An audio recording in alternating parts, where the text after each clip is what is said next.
Hi friends, രുദ്രാർദ്ര 2021 പുതിയൊരു വീഡിയോയിലേക്ക് എല്ലാവർക്കും സ്വാഗതം. നമ്മളിന്ന് നോക്കുന്നത് PSCയുമായി ബന്ധപ്പെട്ടൊരു ഭാഗമാണ്. കേരള ചരിത്രത്തിലെ ബ്രിട്ടീഷുകാർക്ക് നടന്ന ആദ്യകാല കലാപങ്ങൾ എന്ന ഭാഗമാണ് നമ്മളിന്ന് നോക്കാൻ പോകുന്നത്. ഇതിൽ നമ്മൾ നോക്കുന്നത് രണ്ട് ഭാഗങ്ങളാണ്.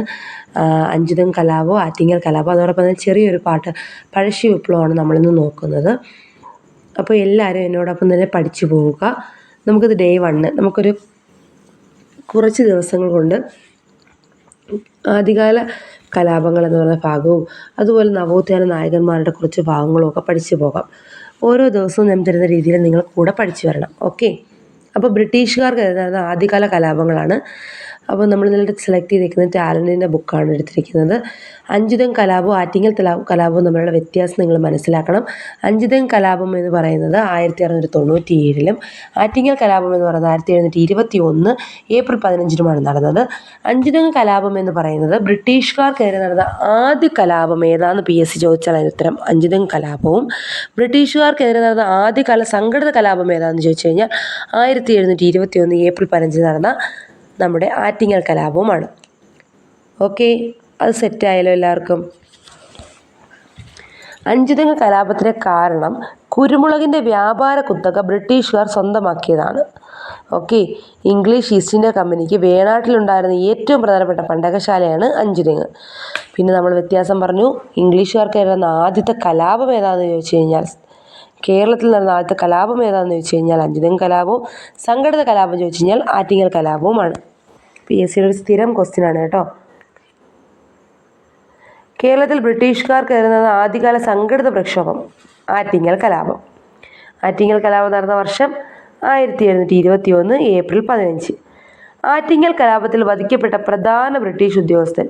PSCയുടെ ഒരു പ്രധാന ക്വസ്റ്റ്യനാണ് ഇത്. ഗിൽഫോർഡാണ് ആൻസർ. ഓക്കെ, ഇത് LPUP ചെയ്യുന്നവർക്കാണ് കൂടുതൽ പ്രയോജനപ്പെടുത്തുക. കാര്യം വെച്ച് കഴിഞ്ഞാൽ LPUPയുടെ ടെക്സ്റ്റാണ് ഇത് കേട്ടോ. മലബാറിൽ ബ്രിട്ടീഷ് വിരുദ്ധ കലാപത്തിന് നേതൃത്വം നൽകിയവരാണ് പഴശ്ശിരാജയും കുറിച്യറും മാപ്പിള കലാപം. അപ്പം മലബാറിൽ ബ്രിട്ടീഷ് വിരുദ്ധ കലാപത്തിന് നേതൃത്വം നൽകിയത് ആരൊക്കെയാണ്? പഴശ്ശിരാജ, അതുപോലെ തന്നെ കുറിച്യർ, മാപ്പിള കർഷകർ. ബ്രിട്ടീഷുകാർക്കെതിരെ തിരുവിതാംകൂറിലാണെങ്കിൽ നമ്മുടെ വേലുത്തമ്പയും, കൊച്ചിയിലാണെങ്കിൽ നമ്മുടെ പാലിയത്തച്ഛനുമാണ് കേട്ടോ. ഓക്കെ, നെക്സ്റ്റ് നമ്മൾ ടോപ്പിക്ക് പഴശ്ശി വിപ്ലവം. അപ്പോൾ അഞ്ചുതെങ്ങും ആറ്റിങ്ങലും എല്ലാവർക്കും കിട്ടിയെന്ന് വിചാരിക്കുന്നു.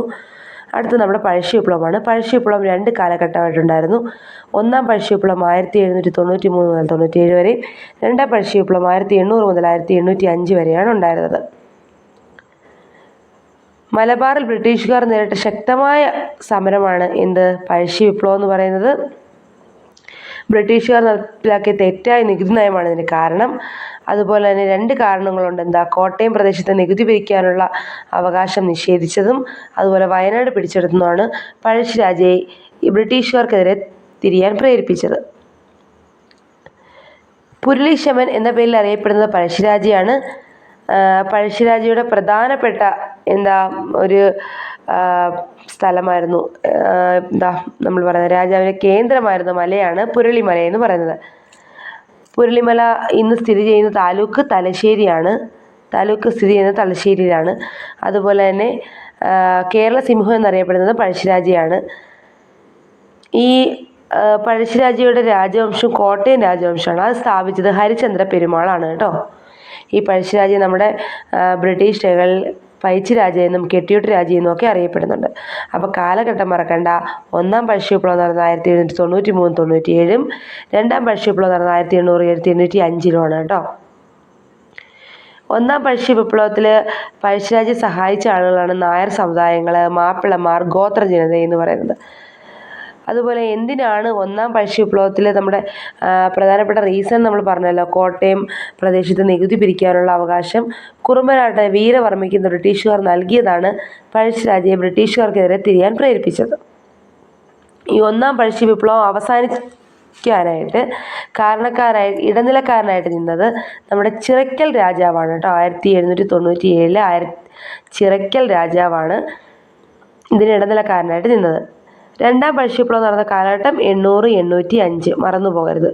രണ്ടാം പഴശ്ശി വിപ്ലവത്തിൻ്റെ കലാപകാരികളെ വയനാട്ടിൽ നിന്നും ഒതുക്കി വിപ്ലവം അടിച്ചമർത്താനായിട്ട് വന്നത് കേണൽ ആർതർ വെല്ലസ്ലിയാണ് കേട്ടോ. രണ്ടാം പഴശ്ശി വിപ്ലവത്തിന് പെട്ടെന്നുണ്ടായ കാരണം എന്താണ്? ബ്രിട്ടീഷുകാർ വയനാടിന്മേൽ അധികാരം പിടിച്ചെടുത്തത്.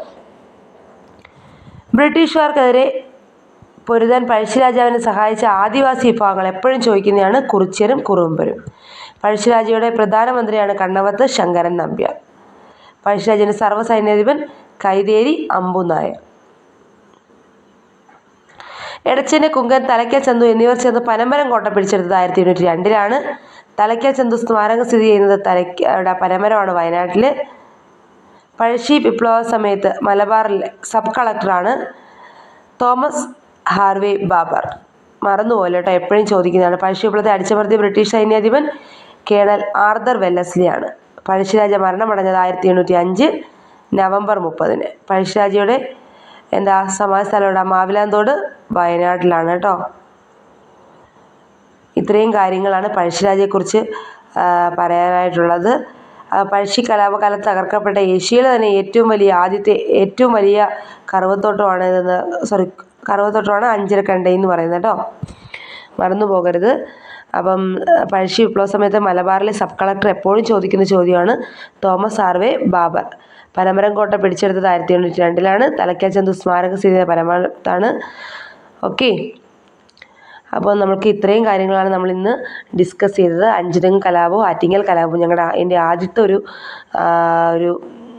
സംരംഭമായിട്ട് നോക്കുകയാണ്. PSC പറ്റുമോ എന്നുള്ളത് അടുത്തടുത്ത വീഡിയോയിലേക്ക് നമ്മൾ കുറച്ചും കൂടെ ഡീപ്പായിട്ട് നല്ലതുപോലെയും ചെയ്യാം. അപ്പോൾ ഈ വീഡിയോസിനകത്ത് വരുന്ന പോരായ്മകളൊക്കെ നിങ്ങൾ അറിയിക്കണം. എന്തെങ്കിലും മിസ്റ്റേക്കുകളൊക്കെ ഉണ്ടെങ്കിൽ നിങ്ങളൊന്ന് അറിയിക്കണം.